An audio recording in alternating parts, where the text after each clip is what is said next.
we've done 4.0. Join us on our Starship cruise while we endeavor to amuse. In each and every episode, we stream across the great cosmos. Well, hello, here we go. Have you heard about a good time show on the radio? Look out below. Here we go. I don't know what that is. Show Space We've done 4.0. Welcome, audience, one and all. This is Curdy Clammerwood, broadcasting from within Van Helsing, parked at a hidden location just feet from the Appalachian Trail, making friends and sharing trail magic with fellow hikers. And as usual, we are joined by my AI trail angel, SALI. I am honored to assist our new friends. And as Nancy Claster would say, romper, bumper, stomper boo. Tell me, do. Magic mirror, tell me today, did all my friends have fun at play? I can see Monkey Man, Space Cowboy, Mountain High, Wide Load, Rock Skipper, and Firefly. And remember to stay on the trail and leave no trace. Better advice I have never heard. Thank you, SALI. Curdy, that reminds me, you still don't have a trail name. Right you are, SALI. The tradition is for someone else on the trail to name you, although self-naming is accepted. I was thinking they should call you Time Traveler, or Interdimensional Interloper. Great suggestion, SALI, but let's wait to see what my fellow trekkers come up with. Now, before we get too far into today's program, will you play a word from today's sponsor? That I will. Today's show is sponsored by the geek letter S pill C. The geek letter is pill C. To cover or obscure, to distract or deflect from observance, to redirect, to mislead, to spin. As in, the unrelenting sun's rays may be detrimental, but with a simple espilzy, the rays become a beautiful ring we all can admire thanks to the moon. Or, the tsunami may seem catastrophic, but with an espilzy view, we now have loads of undeveloped waterfront property for sale. Espilzy. If you don't like the situation, espilzy it. The geek alphabet. It's all geek to me. Well, as Dead or Alive would say back in the 80s, you spin me right around, baby. Right round. Like a record baby. Right round, round. Curdy, with everything going on, we have a news segment to keep our audience up to date. A news segment? Will I be reading the news? No, Curdy. We have professionals for that. Phew, that's a relief. Play it, SALI. From Chicken Little Farms, this is Egghead News, and I am Humpty. I'm Dumpty. And I am Poached.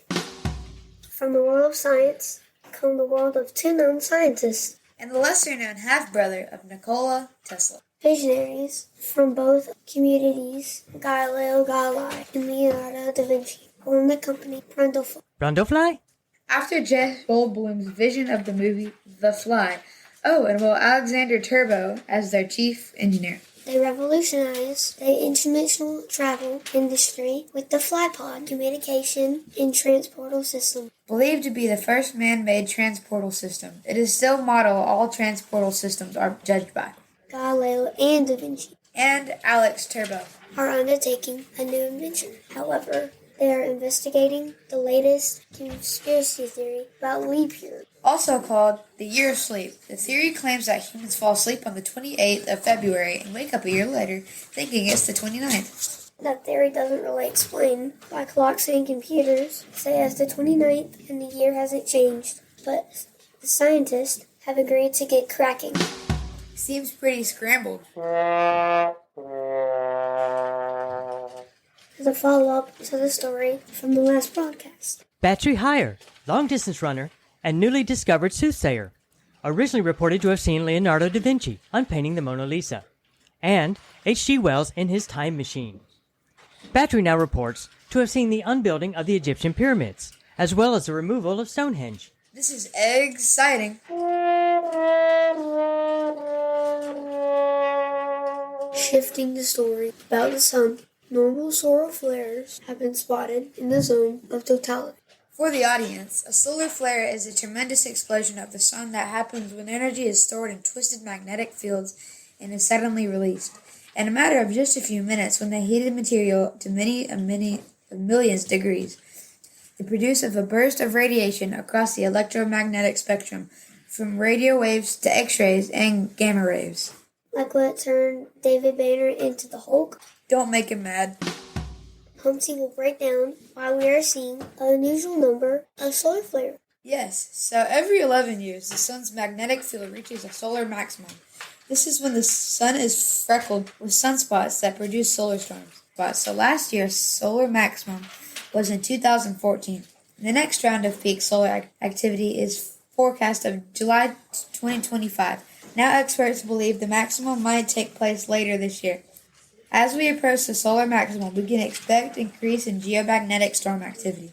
While we don't know exactly when the next storm will occur, we do know that the next few years will be a prime time for aurora viewing. Because of the geomagnetic storm, the U.S. residents have been treated to view the northern light as far south as the panhandle of Florida. My cousin Egbert called from Pace, Florida, thinking the glow of the sky was the local paper mill blowing up. I bet it smelled like rotten eggs. It always smells like rotten eggs. Recently, during the eclipse, the sun's sphere hidden by the moon, solar flares were evident to millions across the world. According to our resident expert, it was like a halo. Speaking of halo and rings, Pavlov the sundog was reportedly spotted during the eclipse by his privileged companion, Mog. A point of clarification, a sundog is a concentrated patch of sunlight that is occasionally seen to the right or left of the sun, or even both sides of the star in the sky. Simultaneously, in our previous episode, you might remember that Pavlov the dog left Mauve a registered dog filter to become a sundog. When asked for comment, Mauve said, "The only proof there really are sunspots." Speaking of the eclipse, the following notification was broadcasted on Frequently 88 shortly before the eclipse began. Play it, Humpty. We will be blocking your sun for a little while to make hyperspace repairs. Not sure how long it'll take. Oh, wait. The foreman says, not very long. Do you know who broadcast the message? We believe it was the Vogue. The Vogons? Don't forget your towel. At least we're not in the way of an intergalactic highway project. Probably just replacing the light fixtures around the interchange. Exactly. Don't yoke around. Stop poaching on my best oaks. In other news, during the eclipse in one of LA's largest cash heists ever, burglars stole $30 million from a money storage facility vault. Initially reported as a literal break-in with pictures of plywood fashioned to the outside of the building implying the location where thieves had entered. Insiders now have leaked information claiming that the plywood was just a cover-up. Spilsy. SPLC. Insiders say that there was not a hole in the wall. The thieves used a transporter device to enter the vault and abscond with the cash. Evidence now points towards the use of the controversial rabbit. I guess a thief got caught up in burglary methods and went down the rabbit hole. I'm letting that side. That's the news. Good night from Chicken Little Farms and the Egghead News. Stay on the sunny side.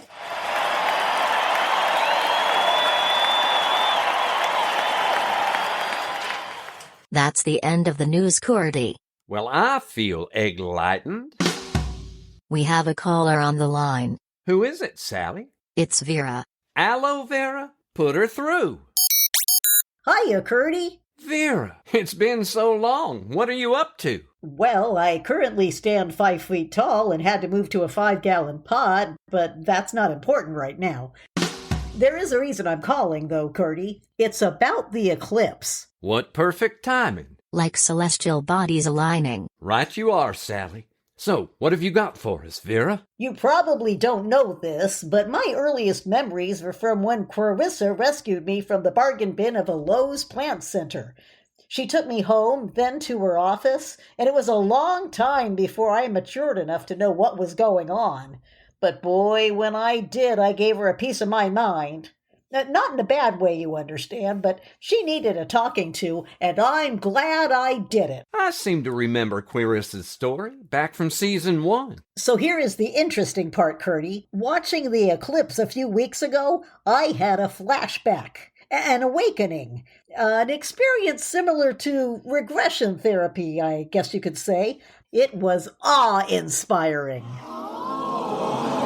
Better be careful with regression therapy. I went through it and realized I'm my daddy's son.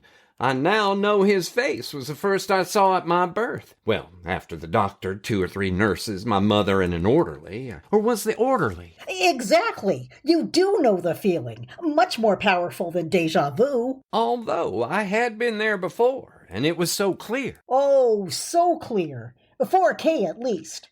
Anyway, during the eclipse, I realized I was born during an eclipse. Oh, well, I say born. My first memory is of going through a portal and arriving in a Southern California field. During an eclipse? Yes. Do you have any idea what year Clarissa rescued you from Lowe's? 2018? Maybe a little before. There was a total eclipse in the U.S. on August 21st of 2017. That kind of makes sense. So you think you were actually transported during that eclipse? I think so. And not to complicate things, but I've been thinking about this a lot over the last few weeks, and I made another realization. What was that? I gained self-awareness, a consciousness really, during my trip through the portal. Coincidence? No, consciousness. Yes, but was it a coincidence? I think not. I think it was my trip through the portal that initiated it. But you've been through several transportals over the last few years. We all have. Yes. Well, did you feel any changes during those events? No,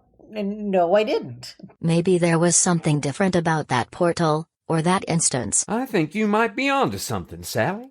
Our first exposure to portals was in 2020. I assumed they had always been around, but... And they appeared to be tied to the Cordax. They did it that, Vera. Are you thinking the Cordax, the portals, and the eclipse are all somehow related? Wouldn't that be interesting? Curdy, Galileo and crew are looking into the sleep year theory. Do you think they could also look into a possible connection between the eclipse, the Cordax, portals, and Vera's self-awareness? I don't see why not. Sally, set up a meeting with them to discuss. Working on it. Ooh, and Curdy, there's one more thing. What's that, Vera? There is a name and a phrase stuck in my head. I think it may be connected to the event. What's the name? Seymour. And the phrase? Feed me. Now, that sounds very familiar. We'll look into that as well, Vera. Call back in the morning. Thanks, Curdy. Thanks, Sally. Curdy, I agree that Seymour does ring a bell, but it would be even stranger if she remembered the name Audrey too. Yep, feed me Seymour. Curdy, it may be time for you to go see the dentist. I hear he is a wild and crazy guy. Well, excuse me.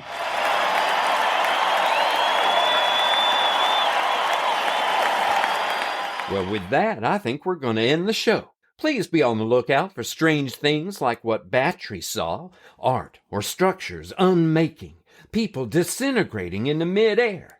To tell you the truth, it has me a little worried. And Herbie Wells said that time is folding in on itself. I can't imagine that to be a good thing. And as my dad used to say, what his dad used to say, hello, Curdy, I'm still here.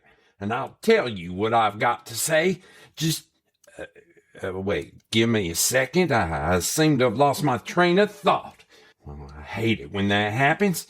Like walking into a room, knowing you were there for a purpose, but completely lost as to what that was.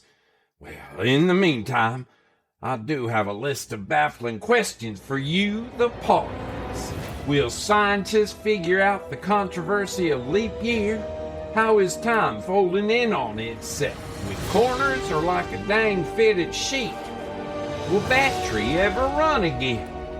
And who are the Brotherhood? What is up with all the cicadas? When I hear a bell, is that Pavlov the sundog getting his wings? Is the intergalactic highway really closed or just getting new lights? And if it's closed, what's the alternate route to Alpha Centauri, and should I bring a towel? And if I use a rabbit transporter, will I multiply? And will Vera reconnect with Seymour or trace her roots back to Audrey too? Oh, now I remember what I was going to say. Yes, Curdy, you are your daddy's son. I remember that day well. I teared up as I cut the umbilical cord, or thought I had. Yes, the $500 you asked for to help with rent is on its way. Well, his quotes never get old, do they, Sally? No, that is not what is getting old. And with that, we'll say goodbye. Please keep peace in your hearts until our next story time. Play us out, Sally. So check us out for scoring all. This season brought forth the new spacey early song. Oh, where's Space Croutons 4.0? Streaming through the stars in a great big four-star 4x4. Now you know, here we go. Tell the world about a good time show on the radio. So join the flow. Here we go. I don't know a better show. We're Space Croutons. We're Space Croutons. We're Space Croutons 4.0.